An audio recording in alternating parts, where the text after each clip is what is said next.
اس وقت دنیا میں مجھے اور آپ کو میسر ہے، آج سے پہلے ان سہولتوں کا دنیا میں تصور بھی نہیں تھا۔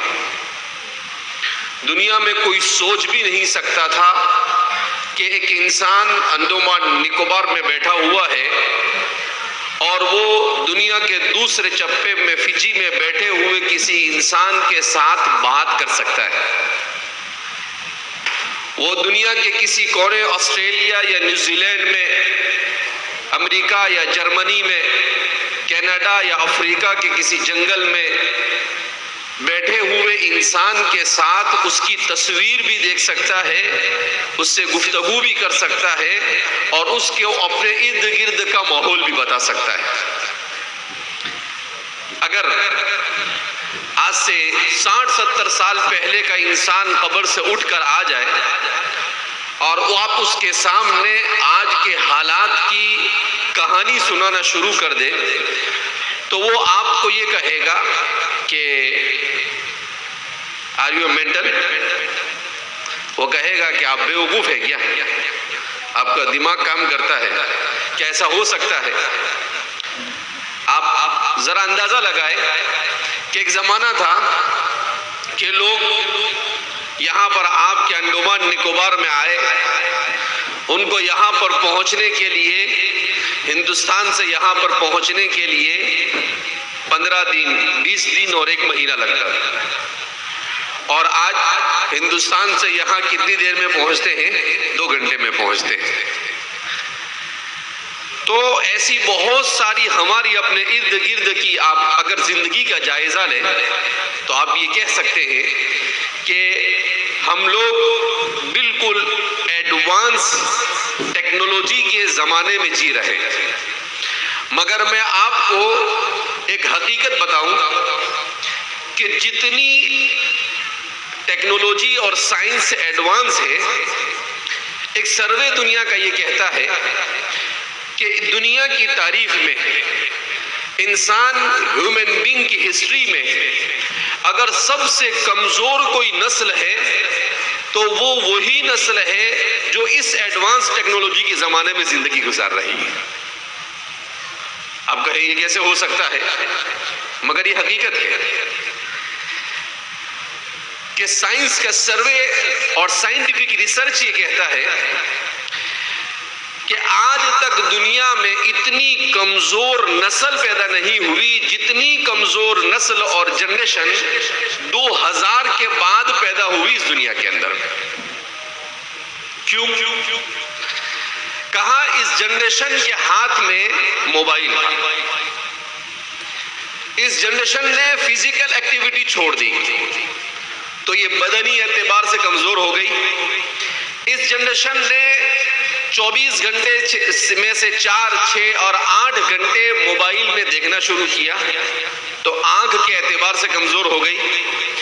اس جنریشن نے اپنے سارے ضروری اور پرائرٹی کے طور پر جو کام ہونے چاہیے ان سب کاموں کو کنارے کر دیا اور گیم کھیلنے کے لیے سوشل میڈیا کے اوپر اور پتہ نہیں کیسی کیسی واہیات چیزوں کے اوپر اپنا وقت خرچ کیا تو وہ آنکھوں پر چشمہ لگا کر بیٹھ گئی۔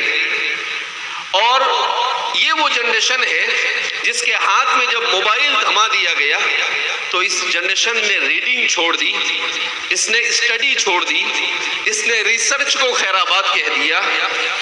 تو اس جنریشن پر سائنس اور ٹیکنالوجی کی وجہ سے جو چیزیں وجود میں آئی اس کا اتنا غلط ایفیکٹ اور اتنے نیگیٹو اس کے اوپر اثرات مرتب ہوئے ہیں کہ اگر ہم اسے سوچنے کے لیے بیٹھ جائیں تو ہم یہ کہنے پر مجبور ہوتے ہیں کہ کاش کہ یہ سائنس اور ٹیکنالوجی اتنی ایڈوانس نہ ہوتی تو اچھا تھا،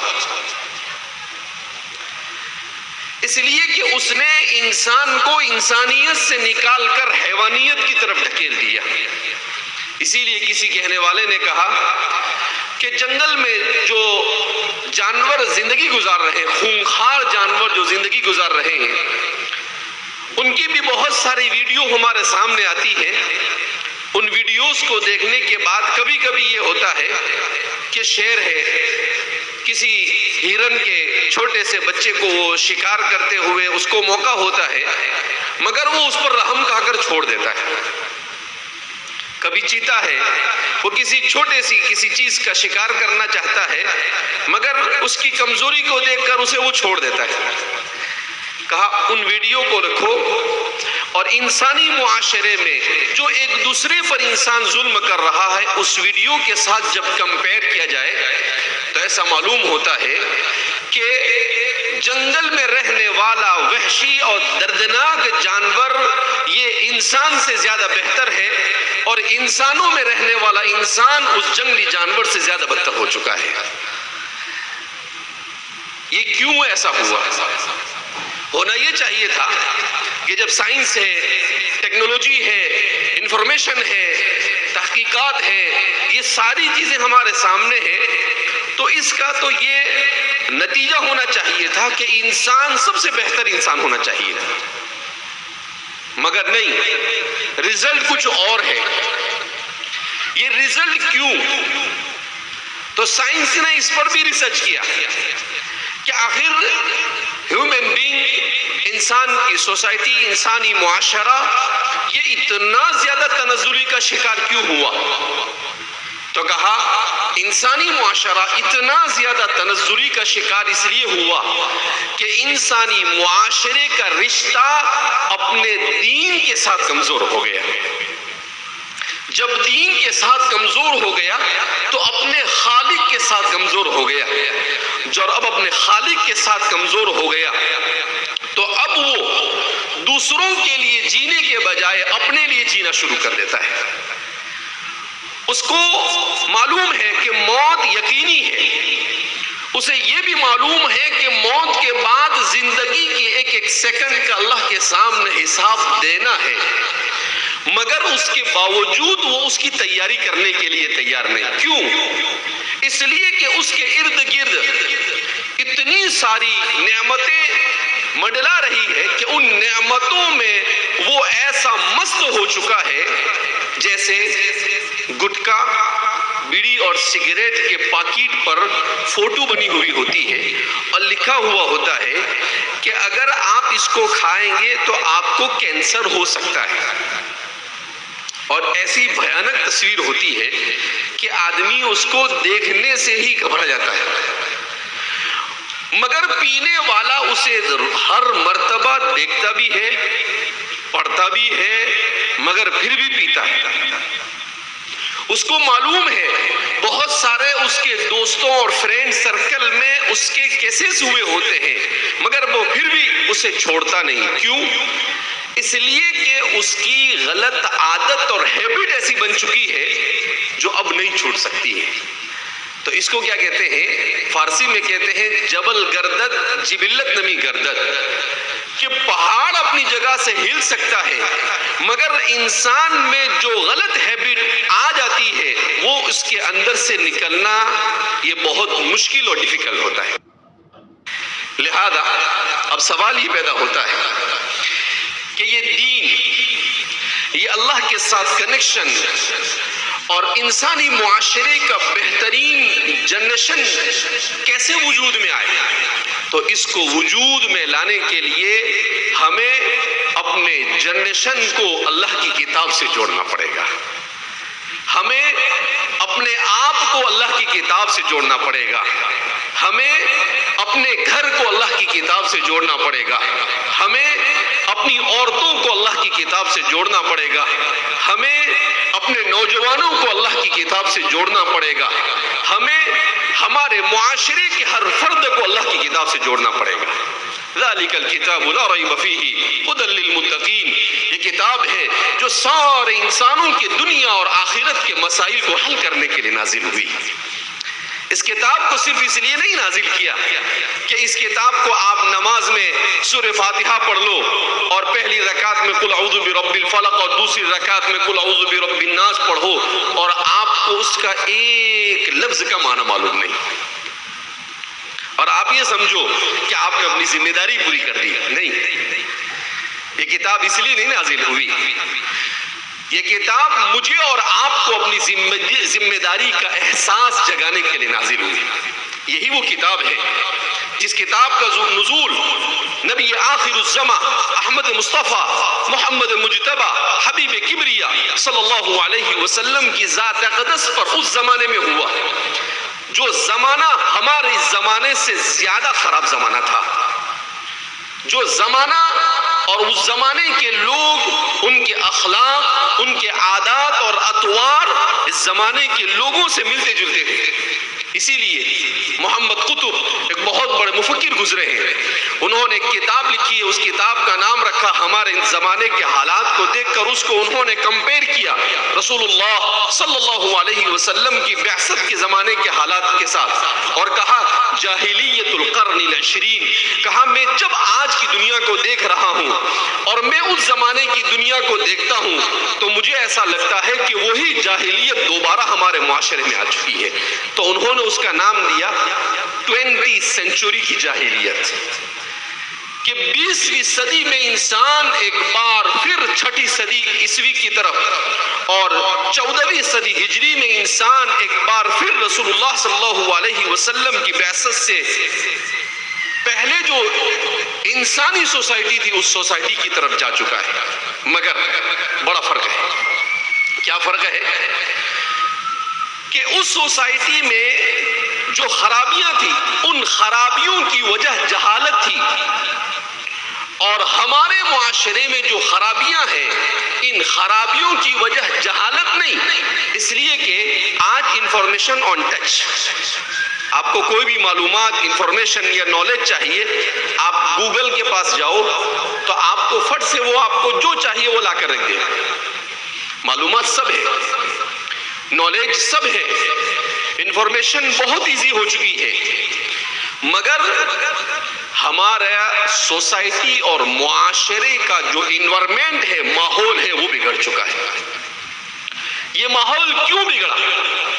یہ ماحول اس لیے بگڑا کہ اس ماحول میں ہم نے اپنے بچوں کو دنیاوی تعلیم دینے کا تو بیڑا اٹھایا کہ میرا بچہ ڈاکٹر بن جائے، انجینئر بن جائے، بزنس مین بن جائے، میرا بچہ یہ گورنمنٹ سرونٹ بن جائے، اسے اچھی نوکری مل جائے، اس کے بعد خوب پیسہ ہو، اس کے پاس بڑی کوٹھی ہو، اس کے بعد بڑا محل ہو، اس کے بعد اچھی گاڑی ہو، مگر کبھی ہم نے اپنے بچوں کی ایمانی اور اسلامی تربیت کی فکر نہیں کی۔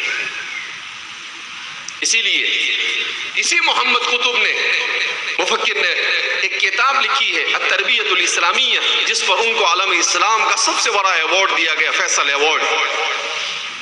انہوں نے عجیب بات لکھی، انہوں نے لکھا کہ اس دنیا میں جو اتنے بدترین حالات ہیں، ان بدترین حالات کی بہت ساری وجوہات، اس پر کانفرنسیں ہو رہی ہے، اس پر ڈسکشن ہو رہا ہے، اس پر ڈیبیٹ ہو رہی ہے، اس پر ریسرچ ہو رہا ہے، مگر اگر مجھے کوئی پوچھے تو میں اس کی وجہ بھی ایک بتاؤں گا اور اس کا سولوشن بھی ایک ہی بتاؤں گا۔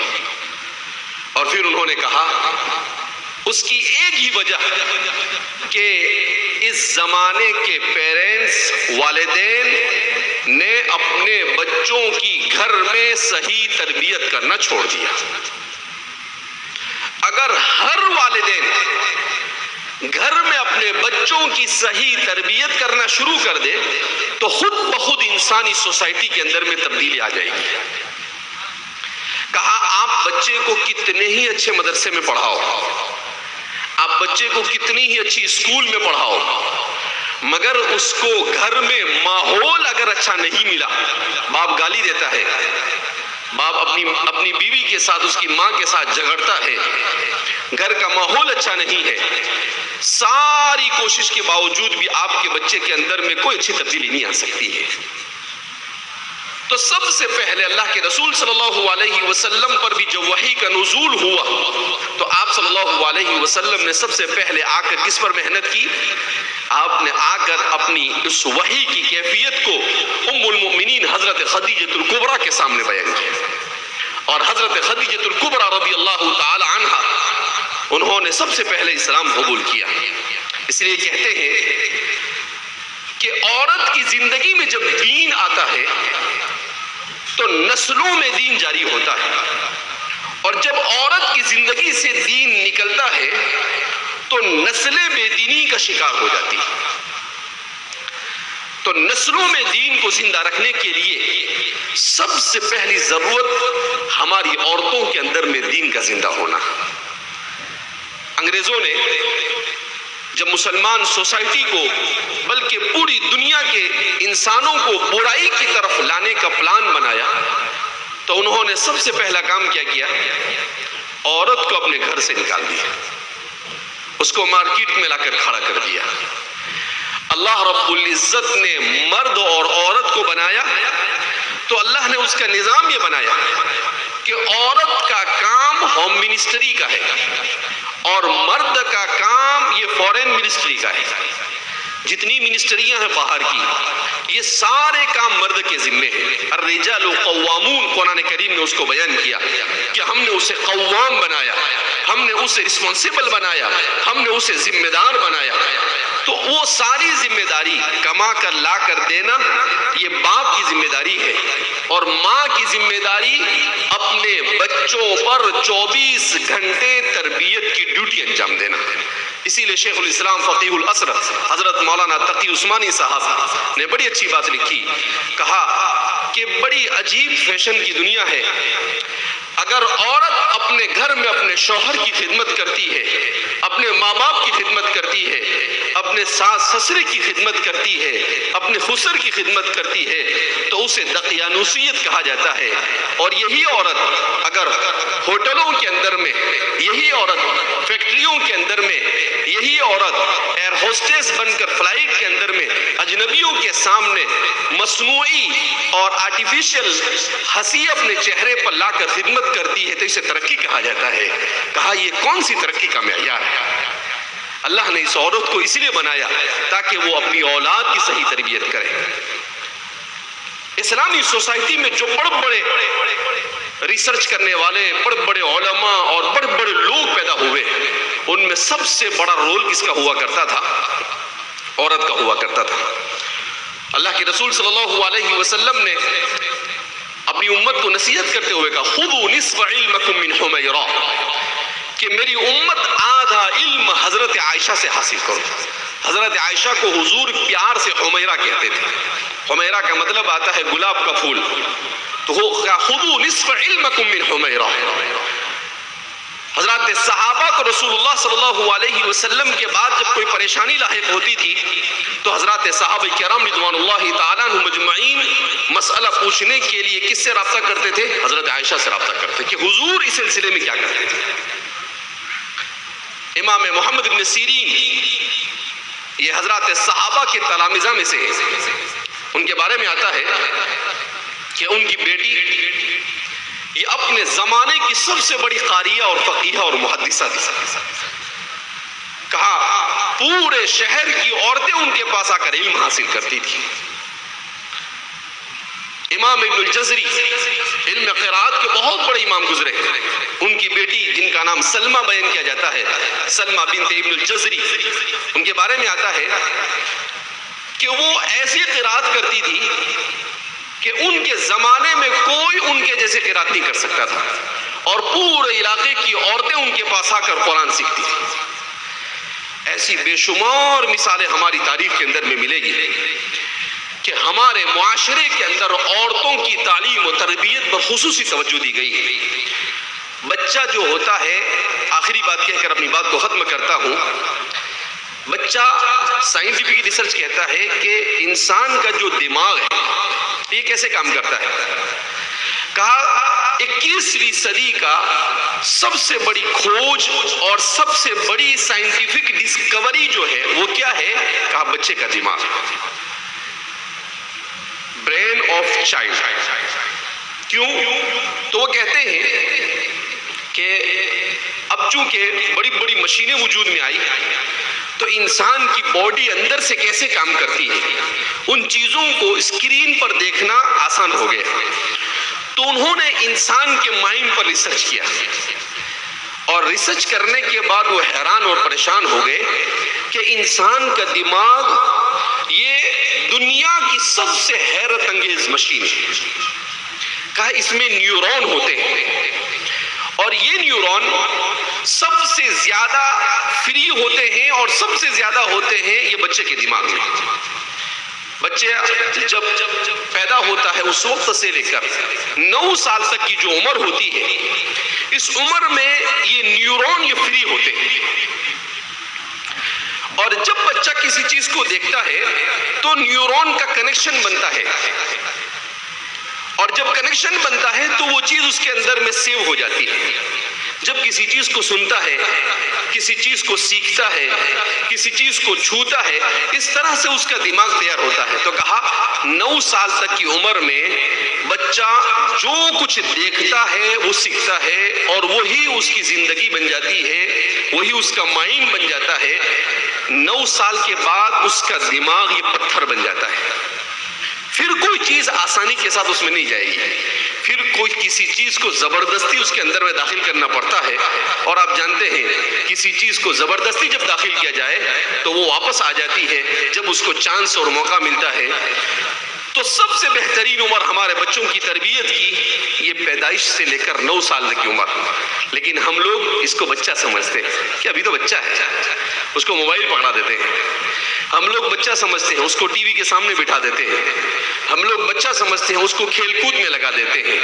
مگر ہم یہ نہیں سمجھ رہے ہیں کہ وہ جس کارٹون کو دیکھ کر وہ جس گیم کو دیکھ کر وہ جن ویڈیوز کو دیکھ کر اس کا مائنڈ بن رہا ہے اس کے بعد دنیا کی کوئی طاقت اس کو چینج نہیں کر سکتی ہے.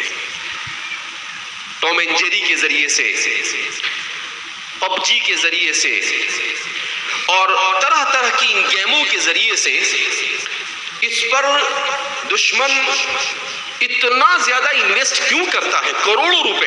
اس لیے کہ اسے معلوم ہے کہ ان چیزوں کے ذریعے سے ہم ان کو اپنا غلام بنا سکتے ہیں. تو یہ ہمارے بچوں کو ذہنی طور پر غلام بنایا جا رہا ہے. ان سب کا سب سے بہترین سولوشن یہ ہے, اللہ جزائے خیر عطا فرمائے ہمارے بزرگوں کو, کہ انہوں نے یہ مکاتب اور مدارس کا سلسلہ شروع کیا. ورنہ آپ تاریخ اٹھا کر دیکھ لیں, جہاں بڑے بڑے محدثین پیدا ہوئے, جہاں بڑے بڑے مورخین اور علماء پیدا ہوئے, وہ عرب ملک جہاں سے اسلام ہم تک پہنچا, جب انہوں نے بھی اسلام سے اپنے رشتے کو کمزور کیا, مکاتب اور مدارس کا سلسلہ ان کے یہاں پر نہیں چلا, تو آج وہ لوگ بھی بے دینی کا شکار ہیں.